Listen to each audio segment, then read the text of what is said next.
কি অবস্থা সবার, কেমন আছেন? আমার হাতে দেখতেই পাচ্ছেন যে Honor 200 লাইট, এটা হচ্ছে মডেল, আর এই হচ্ছে লক অবস্থায় আছে। এটা এখন রিসেট করে তারপর আপনার লক খুলতে হবে, আর লক খুলতে গেলে এটার আইসি ড্রিল করতে হবে। অনলাইন করাইলে অনেক টাকা খরচা, সো কাস্টমার করাবে না। তো আগে আমি মেজারমেন্ট করে নিচ্ছি সিপিউর যে জায়গাটা আমি ড্রিল করব। স্টিল এটা নিলাম। তো ফার্স্টে আপনার মেজারমেন্টটা খুবই জরুরি, যে আপনি কোন জায়গায় এটা ডিল করুন এটা আগে অবশ্যই নির্ধারিত করে নেবেন, তাহলে আপনার কাজ করতে সুবিধা হবে। আর আপনার পিন আউট যেখানে আছে ওইখানে ড্রিল করলে আপনার যে পরে আর ড্রিল করার পরে এদিক সেদিক কাটা লাগবে না। সো এই হচ্ছে ব্যাপার আর কি। তো আমি মেজারমেন্ট করে ডিল করতেছি, আমার মেশিনের কাজ শেষ। আর এই সিপিইউটা একটু মোটা অন্যান্য সিপিইউর তুলনায়। স্ন্যাপড্রাগনের যে সিপিইউ গুলা বা কোয়েলকামের যে সিপিইউ গুলা এগুলো হচ্ছে একটু মোটা।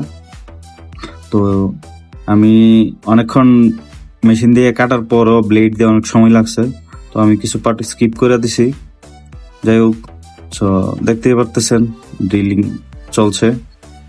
আর একটা কথা সবাইকে বলতে চাই যে আসলে অল্প দিনে আপনারা সবাই আমাকে অনেক ভালোবাসা দিচ্ছেন আমার ভিডিওতে, সবাইকে আন্তরিকভাবে ধন্যবাদ। আর আমার 4000 ফলোয়ার কমপ্লিট হয়ে গেছে, তো এই জন্য সবাইকে কংগ্রেচুলেশন। কারণ পেজ আসলে আমার না, আমার যে অডিয়েন্স তাদের পেজ, তারা ভিডিও দেখে, সেই জন্য আসলে সবার কাছে আন্তরিকভাবে আমি কৃতজ্ঞ। সো এই যে দেখতেই পাচ্ছেন ড্রিল আসলে মোটামুটি 90% মতো হয়ে গেছে, 10% মতো বাকি আছে, তো চলতেছে। আর ড্রিল করার সময় অবশ্যই নতুন ব্লেড ইউজ করলে আপনার ড্রিলের কাজটা একটু তাড়াতাড়ি হয়। তো এই যে দেখতে পাচ্ছেন গ্রিন স্ক্রিন আমি দেখে ফেলছি, এখন একটু সাবধানের সাথে করতে হবে, কারণ গ্রিন স্ক্রিন দেখার পর যদি আপনি ওই আগের মতো প্রেসার দিয়ে ড্রিল করেন তাহলে দেখা যাবে যে আপনার স্ক্র্যাচ হয়ে যাবে। তো ড্রিল করা শেষ, এখন স্ক্র্যাচ করার পালা। আমি একটু নতুন 11 নম্বর ব্লেড নিয়ে নিছি, এখন আপনার 11 নম্বর ব্লেড দিয়ে আপনি স্ক্র্যাচ করে নিচ্ছি। এই যে দেখতেই পাচ্ছেন, স্ক্র্যাচ করার সময় অবশ্যই সুন্দরভাবে স্ক্র্যাচ করবেন যাতে অন্য কোথাও না স্ক্র্যাচ লাগে। যথেষ্ট পরিমাণে কেয়ারফুলে কাজ করবেন, এই কাজগুলো আসলে কেয়ারফুলি করাটাই বেস্ট, কারণ না হয় এইখানে ড্যামেজ হইলে রিকভার করাটা খুবই কষ্টদায়ক। সেই জন্য বলি আর কি।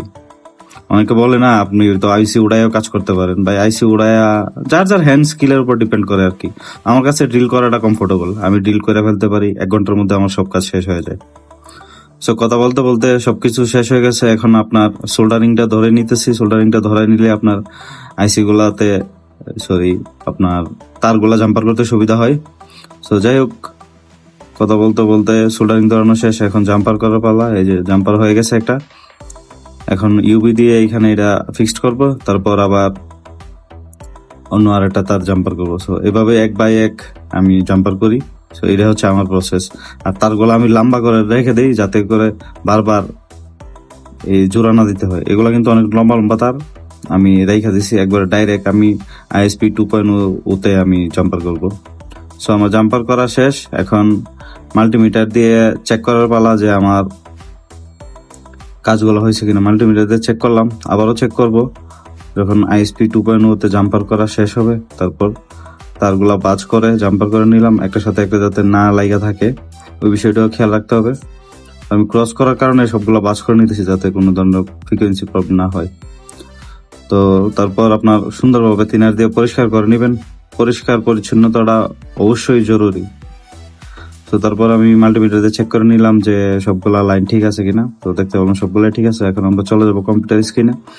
আর আজকে দেখাবো কম্পিউটার স্ক্রিনে, যাতে অনেকে মনে করে আমি আপনার কানেক্ট করে তারপর দেখাই। এই যে দেখেন অটোমেটিক চলতেছে, এটা নিজে নিজে কানেক্ট হবে, একটু সুযোগ দিবেন। এই যে দেখেন কানেক্ট হয়ে গেছে। সো আমি কিছুই করি নাই, ভিডিও কাটচাট করি নাই, কিছুই না, যা দেখতেছেন আপনাদের সামনেই। এই হচ্ছে ব্যাপার আর কি। তো আমার FRP করা শেষ, এখন আমরা ফোনটা সেট আপ করবো। সেট আপ করে আপনাদেরকে মডেলটা দেখিয়ে দেবো। তো এই হচ্ছে অবস্থা। আর এই ধরনের ভিডিও যদি ভালো লাগে অবশ্যই আমার পেজটাকে ফলো দিয়ে রাখবেন আর আমার সাথেই থাকবেন। সো এই হচ্ছে অবস্থা, এই হচ্ছে মডেল। সো সবাই ভালো থাকবেন, আল্লাহ হাফেজ।